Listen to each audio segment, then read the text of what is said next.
जब किसी महिला को 1 साल तक पीरियड्स नहीं आते तो मेनोपॉज की समस्या पैदा होती है।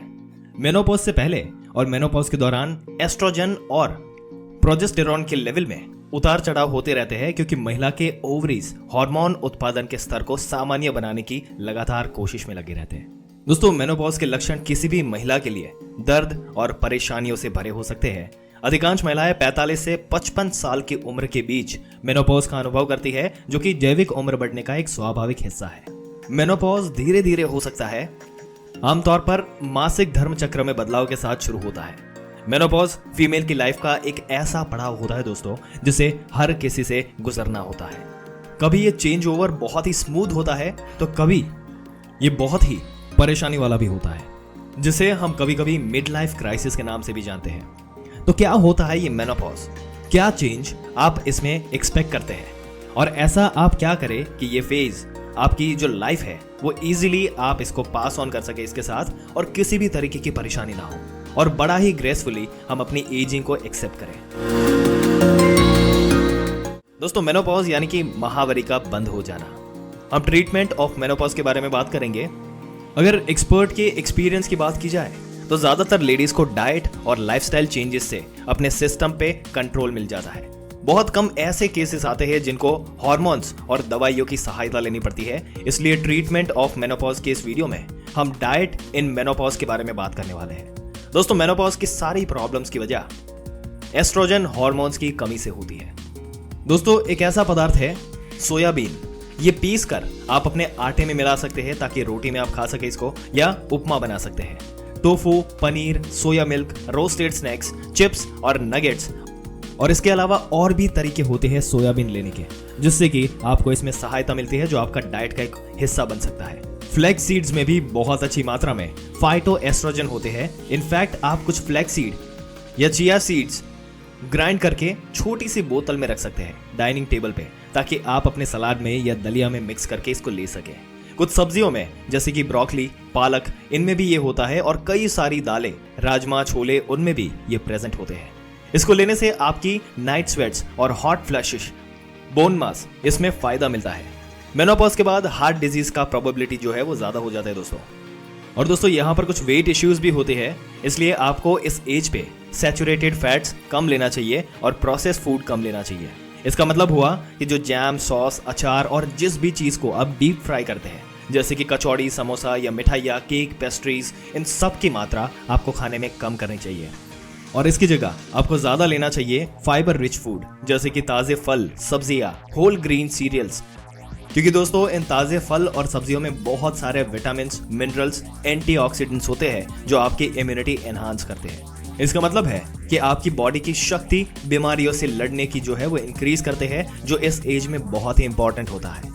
कुछ कैंसर से भी ये आपको प्रोटेक्ट करके रखते हैं। फाइबर हमारी बॉडी में बहुत देर तक एक फुलनेस की जो फीलिंग जो है वो हमें देता है, जो कि हमें वेट और कई सारी बीमारियों से बचा के रखता है। ब्रेकफास्ट में होल ग्रीन दलिया का एक बाउल, उसमें टोन मिल्क और साथ में थोड़ी सी फ्लैक्स सीड्स या फिर चिया सीड्स आप डाल लो, और एक फ्रूट जो कि मौसम का हुआ, जैसे पपीता, बनाना, एप्पल, ये ले लो। इन छोटे छोटे चेंजेस से काफी बड़े फायदे हो सकते हैं आपकी हेल्थ को। इस एज पर आपको हाइड्रेशन का भी अपना ख्याल रखना है। 8 से 12 ग्लास पानी के यूजुअली रिकमेंडेड है, अगर आपको कोई भी बीमारी नहीं है तो, क्योंकि अगर आप डिहाइड्रेटेड हो तो थकान और चिड़चिड़ापन इंक्रीज हो जाता है, जो कि अक्सर मेनोपॉज में देखने को मिलता है। दोस्तों, ध्यान से अगर देखा जाए तो ये फीमेल की लाइफ में एक बहुत ही अहम पहलू होता है। जैसे कि हमने पहले भी बात की कि हर फीमेल की ओवरीज में उन्होंने लाइफ टाइम में कितने एग्स बनाने हैं, उसका डिसीजन जब वो अपने मदर के वोम में होती है तभी हो जाता है। और इस रिजल्ट्स में हर मंथ कुछ ना कुछ एग्स इस्तेमाल करते रहते हैं। हमारा रिप्रोडक्टिव लाइफ चलता रहता है, और एक स्टेज ऐसी आती है जब ओवरी काम करना बंद कर देती है।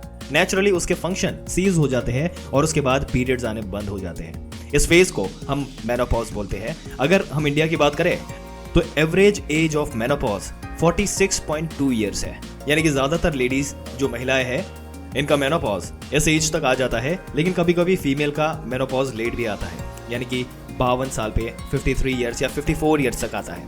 अगर आपका मेनोपॉज जो है वो 55 साल तक भी नहीं आता तो जरूरी है कि आप डॉक्टर से मिलिए, क्योंकि पीरियड्स का बहुत लंबे टाइम तक चलना किसी बीमारी का लक्षण हो सकता है। ऐसे ही वो लेडीज जिनके पीरियड्स 40 साल से पहले बंद हो जाते हैं, इसे हम बोलते हैं प्री मैच्योर मेनोपॉज। तो इन्हें भी हेल्थ इश्यू आ सकते हैं अगर आपका प्री मैच्योर मेनोपॉज हो रहा है। तो ऐसा आप क्या करें कि जिससे आगे चल के आपको प्रॉब्लम ना हो? क्या ये नॉर्मल है या इसमें कुछ कहीं प्रॉब्लम तो नहीं है? पर इस केस में आइडियल यही रहता है कि आप डॉक्टर से मिलिए। अगर मेनोपॉज नेचुरली आता है, यानी कि नेचुरली ओवरीज जो है वो फंक्शन एजिंग की वजह से बंद हो रहे हैं, तो उसे हम नेचुरल मेनोपॉज कहते हैं।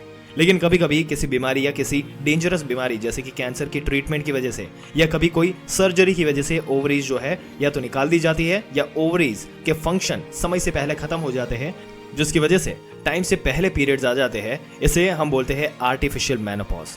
तो अगर आपको एंडोमेट्रियोसिस अगर था या फिर ओवेरियन ट्यूमर्स थे या कैंसर की ट्रीटमेंट की वजह से ओवरीज निकालने पड़ गए या फिर कीमोथेरेपी या रेडिएशन आपने लिया है जिसकी वजह से ओवरीज के फंक्शन बंद हो गए, या कभी कोई प्रोलॉन्ग मेडिकेशन या स्ट्रेस के चलते ऐसा होता है, तो ओवरी के फंक्शन टाइम से पहले बंद हो जाते हैं और इसे भी हम आर्टिफिशियल मेनोपॉज कहेंगे। जैसे ही कोई महिला पेरी मेनोपॉज से गुजरती है, उसका गर्भाशय थोड़ा सा सिकुड़ने लगता है। इस कंडीशन में एंडोमेट्रियम प्रिडिक्टेबल मेंस्ट्रुअल साइकिल के लिए शेड बनाना बंद कर देती है। मेनोपॉज के बाद काफी महिलाएं स्पॉटिंग या अनियमित रक्तस्राव की शिकायत करती है, जो कुछ दिन तक हल्का या भारी मात्रा में रहता है। अब दोस्तों, बेसिकली मेनोपॉज में होता क्या है कि ओवरी से जो हार्मोन निकलता है जिसे हम बोलते हैं एस्ट्रोजन, ये निकलना बंद तो हो जाता है और ये एस्ट्रोजन हार्मोन का जो फंक्शन है वो हमारी स्किन को मेंटेन करने के लिए, हमारी टिश्यू हेल्थ, खास करके रिप्रोडक्टिव सिस्टम और पेल्विक ऑर्गन्स जो कि उसकी हेल्थ को मेंटेन करने के लिए होता है, और साथ ही साथ ये हमारी हार्ट की हेल्थ को मेंटेन करेगा, हमारी बोन्स की हेल्थ को मेंटेन करेगा और कहीं ना कहीं ये हमारी ब्रेन की फंक्शनिंग को भी अफेक्ट करता है। तो जैसे ही ये हार्मोन हमारी बॉडी से नेचुरली या आर्टिफिशियली निकल जाता है, तो इसके विड्रॉवल सिम्टम्स हमें मिलते हैं जिन्हें हम बोलते हैं मेनोपॉजल सिम्टम्स। ये हो सकते हैं हॉट फ्लैशेस, यानी कि आपको एकदम से बहुत गर्मी का लगना। तकरीबन 70 से 75% फीमेल मेनोपॉज के दौरान हॉट फ्लैशेस को एक्सपीरियंस करती है। एकदम से आपको गर्मी लगने लगेगी, घबराहट होगा और ठीक हो जाएगा। और ऐसा एक दिन में कई बार हो सकता है। नाइट स्वेट्स, रात में इतना आपको पसीना आना कि आपके कपड़े गीले हो जाते हैं, इतनी गर्मी लगना कि कई बार उठकर आपको शावर लेना पड़ सकता है। हार्मोनल कमी के चलते वजाइनल ड्राइनेस हो जाती है, उसके चलते प्राइवेट एरियाज में इचिंग होना, वहां पे बार बार इन्फेक्शन होना, सेक्सुअल डिजायर्स का कम होना या सेक्सुअल एक्सपीरियंसेस अच्छे नहीं रहना, इस टाइप के कंप्लेंट्स भी आपके हो सकते हैं। तो दोस्तों, आपके क्या विचार है जिस तरीके से मेनोपॉज के हमने सिम्टम्स बताए, जिसके उपचार हमने बताए, उसके बारे में अपने विचार नीचे कमेंट सेक्शन में जरूर से बताइएगा। अगर इस टॉपिक के बारे में आपको कोई सवाल या कोई डाउट है तो आप नीचे कमेंट सेक्शन में जरूर से पूछ सकते हैं, हम उसका जवाब भी आपको दे देंगे।